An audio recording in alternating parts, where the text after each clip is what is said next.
काय गरज होती एवढं सगळं करायची? आम्ही नको म्हणलो होतो की. असं कसं? अहो कांबळे सर आमच्या पोरांच्या शाळेची फी भरतात, अहो त्यांची एवढी काळजी घेतात, मग काय 2 भाकरी जड आहे आम्हासनी? अहो आधी माहित असतं तर कोंबडाच कापला असता. पण आता तुम्ही अचानक आलाय, आता एवढी चटणी भाकरी गरीबाची गोड मानून घ्या. आई, चटणी भाकरीची श्रीमंती मोठमोठ्या हॉटेलात सुद्धा नाही. जे आहे ते छान आहे.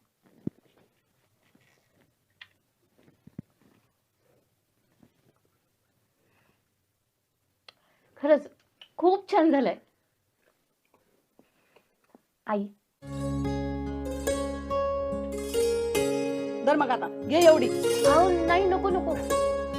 आता आई पण म्हणतीस आणि नाही बी म्हणतीस, होय? दर काय होत नाही एवढं ना, घे.